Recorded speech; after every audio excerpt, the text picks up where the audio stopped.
आज बाबा कैलाश पर विराजमान हैं और कहते हैं जैसे ही बाबा ने अपने हाथों से मृगछाल बिछाया और विराजमान हुए, दूर खड़ी मैया पार्वती देख रही थी।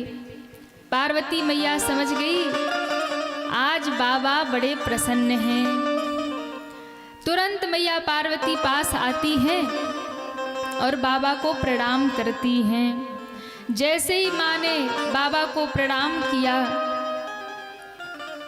भोले बाबा ने देखा कि आज पार्वती आई है, तो शंकर जी ने मैया पार्वती का बड़ा आदर किया, बड़ा सम्मान किया। जानी प्रिया आदर अति किन्हा, बाम भाग आसन हर दिन्हा। बाबा कहते हैं माँ का बड़ा सम्मान किया है और सम्मान करके उन्हें अपने बाम भाग में विराजमान किया। देखिए, जब सती रूप में थी तो त्याग कर दिया था, तब शंकर जी ने उनको सामने बिठाया, सन्मुख शंकर आसन दिन्हा। लेकिन आज वो सती जब पार्वती बन करके आई हैं, तो आज शंकर भगवान ने उन्हें बाम भाग आसन हर दिन्हा, यानी अब पश्चाताप करके आ गई है। वो सती का शरीर त्याग कर पार्वती बनकर आ गई। भाव क्या है? सती मैया का जो जीवन था वो संशय से भरा हुआ था, और शंकर जी है विश्वास। दोनों चीजें एक साथ नहीं रह सकती, संशय और विश्वास। या तो आप किसी पे संशय करोगे या तो उस पे विश्वास करोगे, दोनों ही नहीं चल सकता। और यदि दोनों ही कर रहे हो, किसी व्यक्ति पे संशय भी कर रहे हो और विश्वास भी कर रहे हो, तो खंडन होगा। इसलिए विश्वास के साथ में तो श्रद्धा ही शोभायमान होती है, विश्वास के साथ में संशय शोभायमान नहीं होता। इसलिए आज जगदम्बा संशय रूपी सती से श्रद्धा रूपी पार्वती बनकर आई, तो महादेव ने उन्हें अपने बगल में स्थान दे दिया। यानी विश्वास के साथ में तो श्रद्धा ही विराजमान होती है।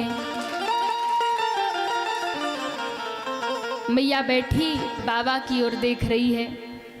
बाबा समझ गए कुछ कहना चाहती है। देवी क्या कहना चाहती हो? मैया पार्वती ने कहा, प्रभु मेरे मन में एक प्रश्न है। कौन सा प्रश्न? तो कहा जो पिछले जन्म में मेरे मन में एक प्रश्न था, वही प्रश्न अभी भी मेरे मन में है। पर आप ऐसा मत सोचिएगा प्रभु कि मैं फिर से राम जी पर संशय कर रही हूँ। इस बार तो मैं राम कथा सुनना चाहती हूँ। पिछली बार तो आप मुझे सुनाना चाहते थे, तब भी मैं नहीं सुनती थी। कुंभज ऋषि के पास ले गए कथा सुनवाने, तो वहां नहीं सुना। कैलाश पर फिर आपने सुनाया तो वहां नहीं सुना। लेकिन बाबा इस बार मैं कथा सुनना चाहती हूँ, मुझे कृपा करके सुनाइए।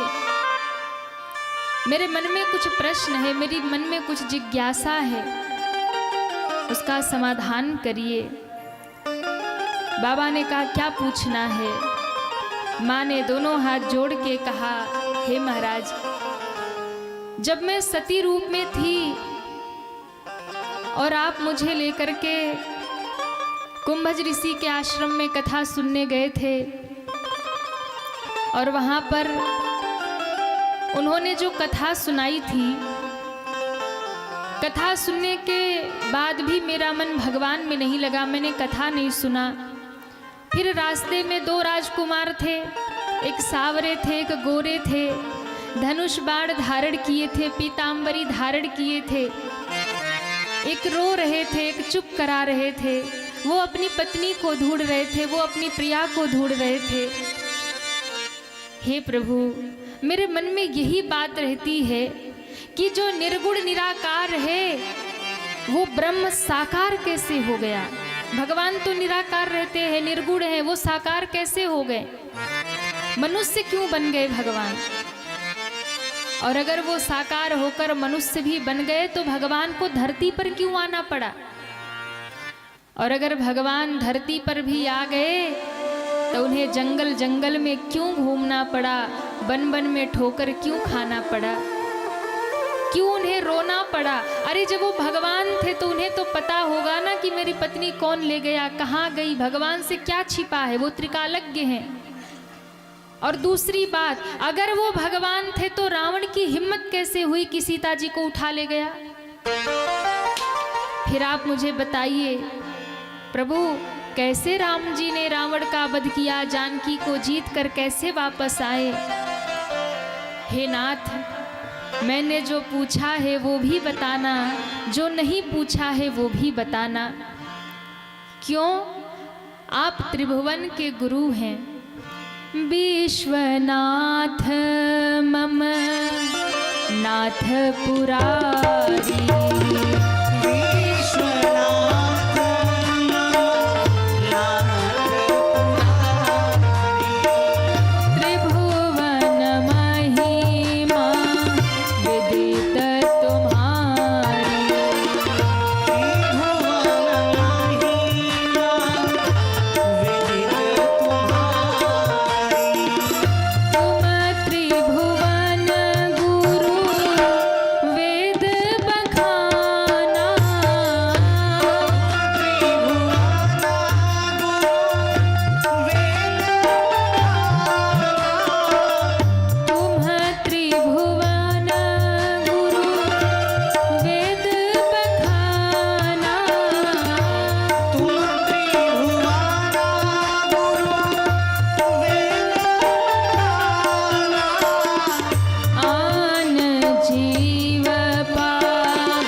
जोड़कर कहा, विश्वनाथ मम नाथ पुरारी।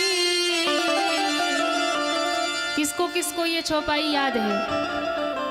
विश्वनाथ मम नाथ पुरारी। नहीं याद है?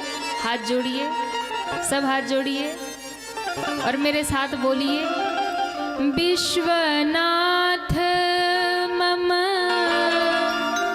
नाथ पुरारी, विश्व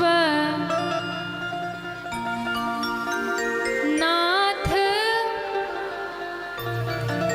त्रिभुवन महिमा विदित तुम्हारी। त्रिभुवन विदित। मैया पार्वती ने महादेव को कहा, बाबा आप केवल मेरे नाथ नहीं हो, फिर विश्वनाथ मम नाथ पुरारी। आप सारे विश्व के नाथ हो, सारे जगत के नाथ हो, विश्वनाथ। कौन है मेरे बाबा? तो कहा, जो सारे विश्व के नाथ हैं वही तो विश्वनाथ हैं। बोलिए विश्वनाथ भगवान की जय हो। विश्वनाथ मम नाथ पुरारी। बाबा मैंने जो पूछा वो भी बताना, जो मैं नहीं पूछ पाई, जो मेरी मति में नहीं है, जो आप जानते हो वो भी मुझे बताना। मुझे बताइए कैसे राम जी का जन्म हुआ, क्यों अवतार हुआ, क्यों धरती पे आना पड़ा, कैसे बाल लीला की, कैसे विवाह किया, कैसे वनवास हुआ, कैसे वन वन में घूमे, कैसे रावण का वध किया, कैसे जानकी जी को वापस लिया और कैसे फिर अयोध्या के राज्य में जाकर के राजा बने और राजा राम कहलाए। हाथ जोड़ करके भोले बाबा से मैया पूछ रही है, बाबा हमें राम कथा सुनाओ। आप लोग भी निवेदन कर लो भोले बाबा को। मैया पार्वती निवेदन कर रही है कि बाबा हमें राम कथा सुनाओ। पूछे मैया शैल कुमारी, कथा कहिए भोले भंडारी जी।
वो अवध के लाला कैसे बने, कैसे जानकी जी से ब्याह किया, और ऐसा क्या दोस्त था राम जी का जो उन्हें वन में जाना पड़ा, क्यों वनवास हुआ, क्यों वन में भेजा गया।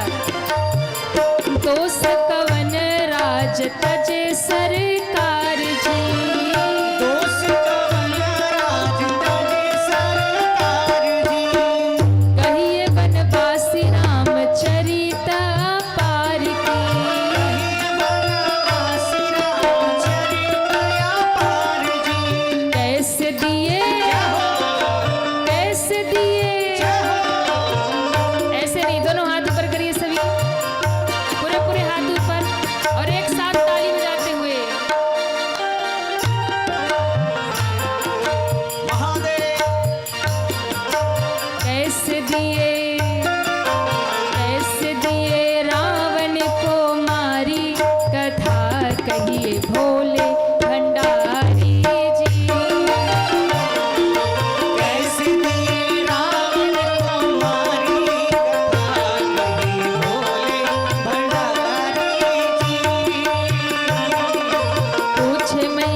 कैसे दिए रावण को मारी कथा कही भोले। आप लोग भी तो भोले बाबा से कहिए ना कि कथा शुरू करें। अब देखो, आज तक तो हम कथा कह रहे थे ना, अब भोले बाबा कथा कहेंगे। राम कथा तो भोले बाबा ही कहते हैं। और आपको बताऊं, हम कथा नहीं करते, हम तो खाली आके यहाँ बैठ जाते हैं। वो ऊपर से कृपा करते हैं और जो कृपा करते हैं वही यहाँ से निकलता है। बाकी हमारे पास कुछ है नहीं, वो तो वही से आता है, जो जो कृपा करते हैं वही वही निकलता है। कई बार लोग पूछते हैं कि आप लोग कितना याद करते हैं, क्या पूरा ग्रंथ याद है? हमने कहा एको अक्षर नहीं याद है, कुछ नहीं आता। और भ्रम में मत रहना कि आपको आराधना बैठ के कथा सुना रही है, बिल्कुल भ्रम में मत रहना। ये जो भी निकल रहा है ये तो मेरे प्रभु की कृपा से ही निकल रहा है, ये तो उन्हीं की वाणी है, अपने पास तो कुछ नहीं है। कथा कहिए भोले, अरे ब्रह्म बने अवध बिहारी, कथा कहिए। पूछे मैया शैल कुमारी, कथा कहिए भोले, कथा कहिए भोले। माँ का प्रश्न सुनकर के बाबा गदगद हो गए, इतने प्रसन्न हुए, इतने प्रसन्न हुए, बाबा के नेत्र बंद हो गए, आंखें बंद हो गई, ध्यान में चले गए। और ध्यान में जैसे ही भोले बाबा की आंखें बंद हुई, हृदय में राम जी प्रकट हो गए, हृदय में राम जी का दर्शन होने लगा, पूरी राम कथा हृदय में प्रकट हो गई। कहते हैं फिर बाबा ने अपने मन को संभाला, क्यों? अगर मैं ध्यान में बैठा रहूँगा तो मुझे ही राम जी का दर्शन होगा, मुझे ही आनंद मिलेगा। पार्वती बैठी है कथा सुनने, उसको तो कुछ पता ही नहीं चलेगा। अच्छा बताइए, आप लोग इतने संख्या में यहाँ पर उपस्थित है, कथा के तीसरे दिन ही पूरा पंडाल फुल हो गया। हाँ, कल ही फुल हो गया पंडाल। अपने लिए जोरदार ताली बजा लो। अभी तो 9 दिन आना बाकी है। मुझे लगता है अब जो आएगा वो खेतई में बैठेगा। हाँ, और मैया लोगों ने उसमें भी अतिक्रमण कर लिया, भाइयों के हिस्से में धीरे धीरे बढ़ती आ रही है। अच्छी बात है। ध्यान में आप लोग कथा सुनने बैठे हैं और हम यहाँ बैठ करके आंख बंद कर ले और ध्यान में कथा गाएं, तो जितना आनंद आपको मिल रहा है कथा में, वो आनंद मिलेगा क्या? अच्छा बताओ, कथा सुन के आनंद किसको किसको आ रहा है? वाह, हमें भी कथा सुना के बहुत आनंद आ रहा है। आता ही है कथा में आनंद है भैया, दुनिया में आनंद नहीं है। असली आनंद तो भगवान के भजन में ही है, उनके चरणों में ही है। पर ध्यान रखना, कह रहे हैं आप सुन रहे हैं, अब कहीं हम समाधि लगा के यही ध्यान लगा के बैठ जाएं, अब मन ही मन अपने कहें, अपने ही सुने और अपने ही आनंद लेवे, तो आप तो ऐसी बैठी रह जाओगे, आपको आनंद नहीं आने वाला। फिर भोले बाबा ध्यान में चले गए, भीतर ही भीतर राम जी का दर्शन होने लगा, राम कथा हृदय में चलने लगी, अंदर ही अंदर बाबा मगन हो गए। फिर ध्यान आया, अरे पार्वती ने तो राम कथा पूछी थी, उसको तो सुनाना है, और उसको सुनाने के लिए अपने मन को बाहर करना पड़ेगा। अगर मैं ध्यान में बैठा रहूंगा तो मुझे ही आनंद आएगा, सामने बैठी पार्वती तो वैसी ही रह जाएगी, उसको कुछ मिलेगा ही नहीं। इसलिए भोले बाबा ने अपने मन को खींच करके बाहर किया। गोस्वामी जी कहते हैं, मगन ध्यान रस दंड जुग पुनि मन बाहिर कीन्हा, रघुपति चरित महेश तब हर्षित बरनय लीन्हा। मगन ध्यान रस दंड जुग, मगन हो गए ध्यान में भोले बाबा। फिर अपने मन को खींचकर पुनि मन बाहिर किन्ह, अपने मन को बाहर किया, क्योंकि पार्वती जी को सुनाना है। आपको सुनाना है तो मुझे देखना ही पड़ेगा, बोलना ही पड़ेगा। बाहर बिना देखे हम आपको सुना सकते नहीं है। आंख बंद करके बैठ जाएं तो हमें तो आनंद भीतर भीतर आएगा, आपको कुछ नहीं मिलेगा। अब मेरी दृष्टि सबके ऊपर होती भी है, कौन कहाँ बात कर रहा है, कौन कहाँ फोन में मैसेज चेक कर रहा है, कौन घड़ी देख रहा है, कौन भाव से सुन रहा है, कौन कुभाव से सुन रहा है, कौन बोर होकर के सुन रहा और कौन विभोर होकर के सुन रहा है। हाँ, मेरी नज़र सबके ऊपर है। अच्छा, पीछे वाले ये ना सोचे कि हम तो बच गए, पीछे बैठे हैं, वहाँ तक भी देख रहे हैं हमारी।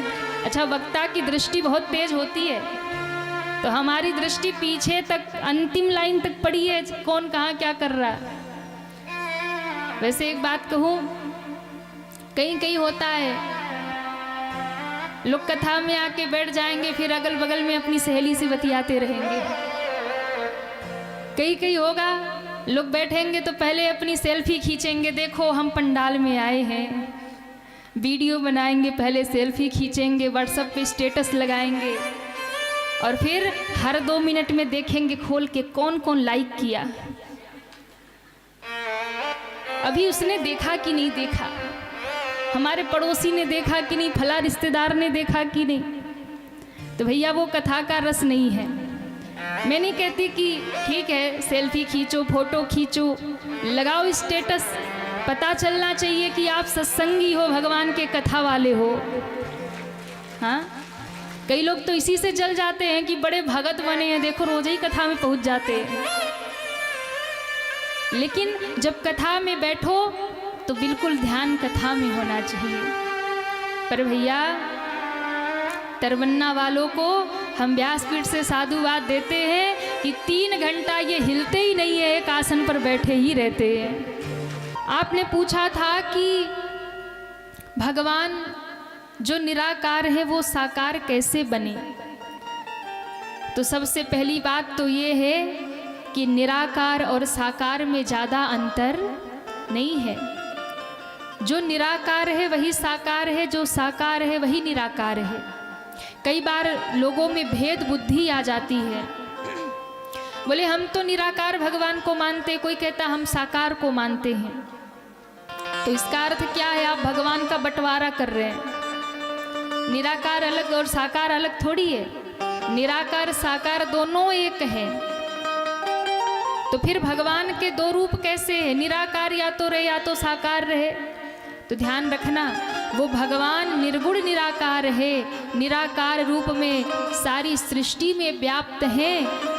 लेकिन जब कोई भक्त उन्हें भाव से भर कर के पुकारता है, तो जिस भाव से भक्त पुकारता है उस भक्त के लिए भगवान वैसा ही रूप बनाकर उसके सामने प्रकट हो जाते हैं। अगु नहीं सगु नहीं, नहीं कछु भेदा, दोनों में कोई भेद नहीं है। इसलिए भगवान जो जैसा चाहता है उस भक्त के लिए वैसे बन जाते हैं। आप निर्गुण रूप में चाहोगे तो वो निर्गुण बन जाएंगे, आप सगुण रूप में चाहोगे सगुण बन जाएंगे, आप उन्हें पुत्र रूप में चाहेंगे तो वो बेटा बन जाएंगे, आप उन्हें पति रूप में चाहेंगे तो वो पति बन जाएंगे, उन्हें प्रियतम के रूप में चाहेंगे तो वो प्रियतम बन जाएंगे, उनको पिता के रूप में चाहेंगे तो वो पिता बन जाएंगे, उन्हें माता के रूप में चाहेंगे तो वो माता बन जाएंगे, उन्हें मित्र के रूप में चाहेंगे तो वो मित्र भी बन जाएंगे। आप जैसा भाव रखोगे भगवान उसी भाव में मिल जाएंगे। बस भाव सच्चा होना चाहिए।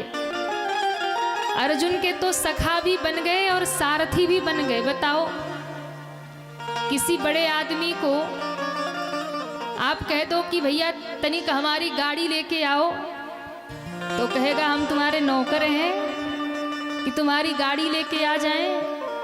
ये सृष्टि के मालिक हैं, जगत के मालिक, द्वारिकाधीश, जगत के न्यायाधीश।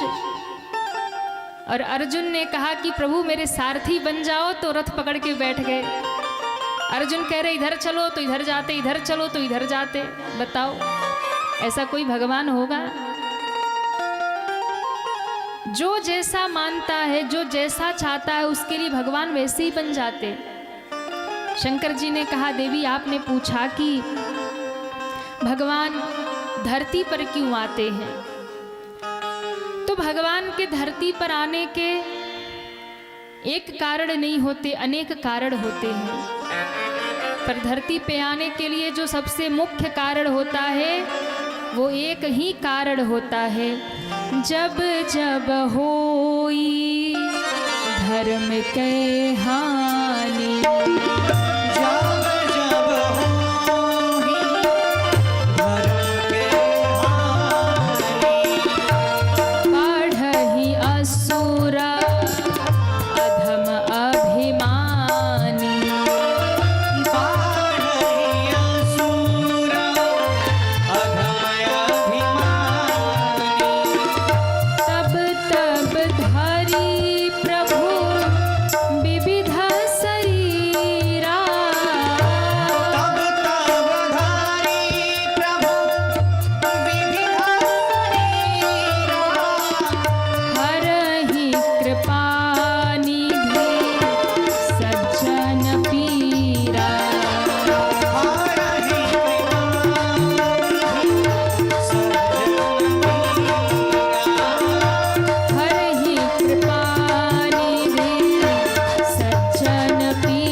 जब धरती पर अधर्म बढ़ता है, पाप बढ़ता है, जब दुष्ट सज्जनों को प्रताड़ित करने लगते हैं, जब जब होई धर्म के हानि, बाढ़ई असुर अधम अभिमानी, जब अभिमानी असुरों का आधिपत्य हो जाता है, जब संत महात्मा सज्जनों को कष्ट मिलने लगता है, जब पृथ्वी पर पाप अधिक बढ़ जाता है तो उस पाप को मिटाने के लिए, उन विधर्मियों का नाश करने के लिए और अपने भक्तों की रक्षा करने के लिए भगवान धरती पर अवतार लेते हैं। भगवान धरती पर प्रकट हो जाते हैं। और तुमने पूछा यदि राम जी आए तो राम जन्म के हेतु अनेका परम विचित्र एक ते एका। राम जी के अवतार के तो बहुत कारण है, विचित्र भी है, एक से बढ़ के एक भी है, लेकिन 5 कारण बाबा ने यहाँ मुख्य रूप से बताए राम जी के प्रकट होने के, जिनमें पहला कारण भगवान के 2 द्वारपाल, द्वारपाल हरि के प्रिय दो, जय और विजय जान सबको। भगवान के 2 द्वारपाल हैं, जय और विजय। एक बार जय और विजय से अपराध हुआ।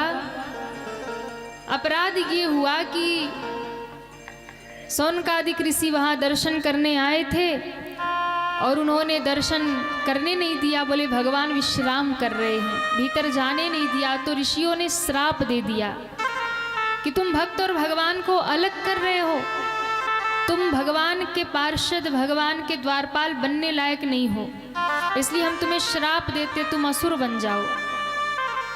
वही दोनों द्वारपाल जाकर के रावण और कुंभकर्ण बने, जिनके उद्धार के लिए भगवान को पृथ्वी पर आना पड़ा। ये भगवान के 2 द्वारपाल हैं और 3 जन्मों में इनका उद्धार हुआ महाराज। 3 जन्म इन्हें लेना पड़ा, तब जाकर के इनका कल्याण हुआ। सबसे पहले यही दोनों द्वारपाल हिरण्यकश्यपु और हिरण्याक्ष बने।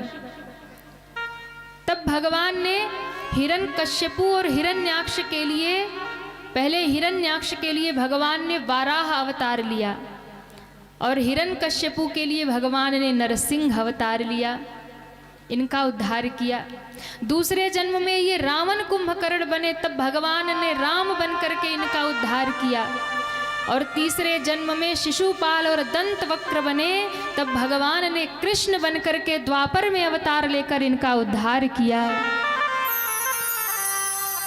क्योंकि ऋषियों ने कहा था कि तुम असुर तो बनोगे, लेकिन बहुत लंबे समय तक। 2 उपाय है, धरती पे असुर बन के जाओगे, अगर भगवान को प्रेम से भज करके आप पार होना चाहते हैं तो आपको 6 जन्म लेना पड़ेगा, पर यदि बैर भाव से भजोगे तो 3 जन्म में उद्धार हो जाएगा।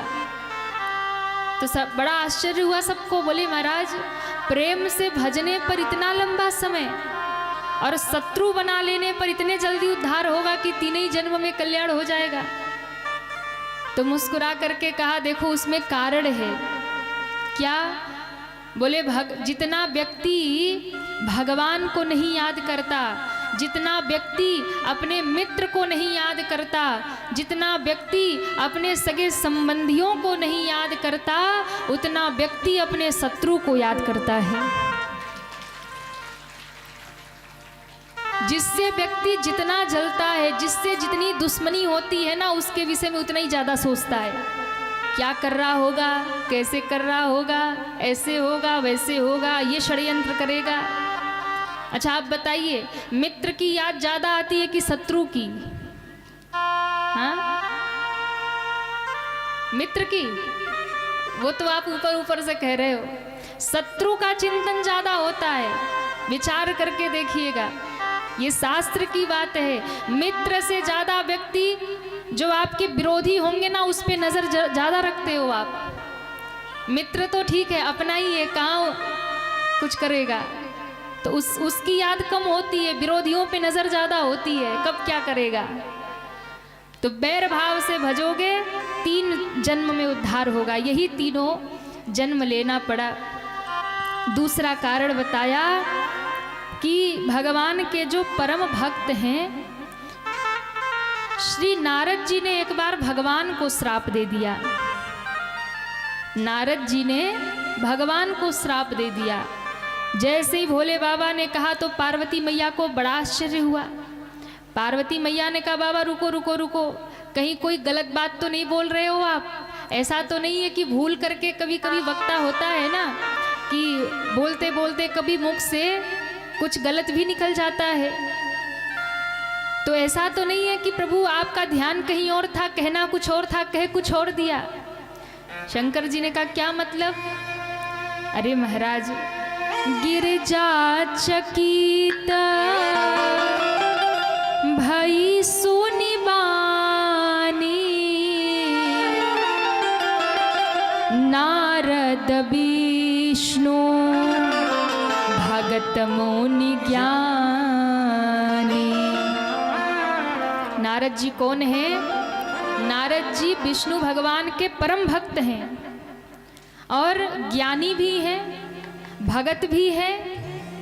तो बताओ, भक्त कभी भगवान को श्राप दे सकता है क्या? नारद जी ने भगवान को श्राप दे दिया, ये बात हमें समझ में नहीं आ रही है। ये कैसे हो सकता है? नारद जी तो दिन रात नारायण नारायण नारायण नारायण उनके नाम का जप करते हैं, उन्होंने भगवान को कैसे श्राप दे दिया? भोले बाबा मुस्कुराए। भोले बाबा ने कहा देवी, यहाँ ना कोई भगत है, ना कोई है, ना कोई ज्ञानी है, ना कोई महात्मा है, ना कोई मूर्ख है। अरे यहाँ तो सब भगवान के ही अधीन है। भगवान जिससे जैसी लीला करवाना चाहते हैं वो वैसा ही करता है। कोई ज्ञानी वानी नहीं है, कोई भगत भगत नहीं है। भगवान जिसको जहाँ जैसे घुमा दे, सब ही नचावत राम गोसाई।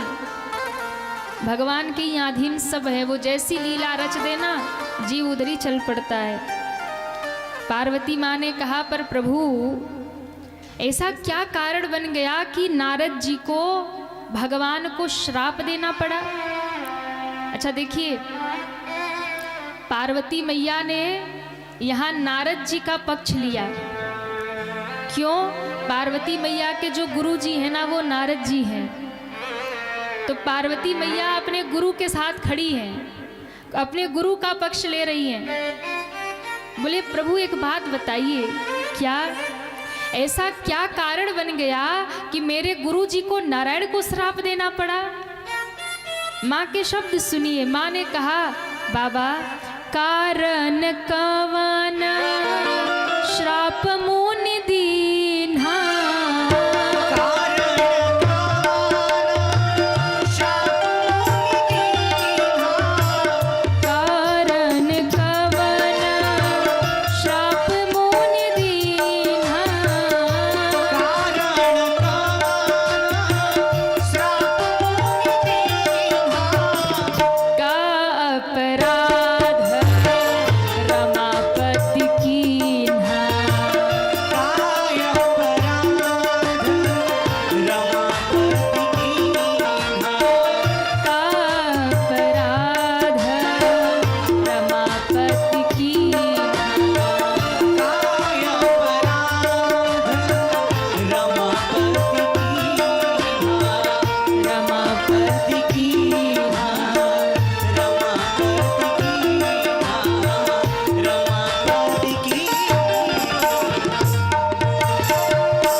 अपराध रमापति कीन्हा। अब बताइए, पार्वती जी ने भगवान को ही दोषी ठहरा दिया। जरूर विष्णु भगवान ने कोई अपराध किया होगा, तभी मेरे गुरु जी ने श्राप दिया होगा। हाँ, एक सच्चा शिष्य वही है कि वो अपने गुरु का पक्ष ले। ऐसा नहीं कि कोई ऐसी विषम परिस्थिति आ गई तो गुरु का साथ छोड़ दिया। नहीं, जिसे आपने एक बार गुरु मान लिया तो फिर आपने मान लिया। फिर उसके साथ कुछ अच्छा हो बुरा हो, दुनिया एक तरफ हो जाए और यहाँ तक कि भगवान भी अगर आपके विरोध में खड़े हो जाए, पर सदैव शिष्य को अपने गुरु का ही सानिध्य लेना चाहिए। अब देखिए, भगवान कभी कोई अपराध कर सकते हैं क्या? कर सकते हैं। अच्छा, कोई किसी को बिना वजह के गाली दे रहा हो तो उसमें दोष किसका है? गाली देने वाले का दोष है ना। नारद जी ने बिना वजह श्राप दे दिया तो दोष तो नारद जी का है ना। लेकिन मैया कह रही है नहीं नहीं, पक्का ना भगवान ने कुछ किया होगा तभी मेरे गुरु जी ने श्राप दिया होगा। ये गुरु की प्रति भक्ति दर्शा रही है माँ कि गुरु के प्रति निष्ठा कैसी होनी चाहिए, गुरु के प्रति प्रेम कैसा होना चाहिए। इसलिए जीवन में गुरु बनाइए तो सोच समझ करके बनाइए, और एक बार जिसे गुरु बना लीजिए फिर उसके विषय में ना कुछ सोचिए ना कुछ विचारिए, सोच समझ कर ही गुरु बनाइए। हमारे यहाँ एक कहावत कही जाती है कि पानी पियो छान के और गुरु बनाओ जान के।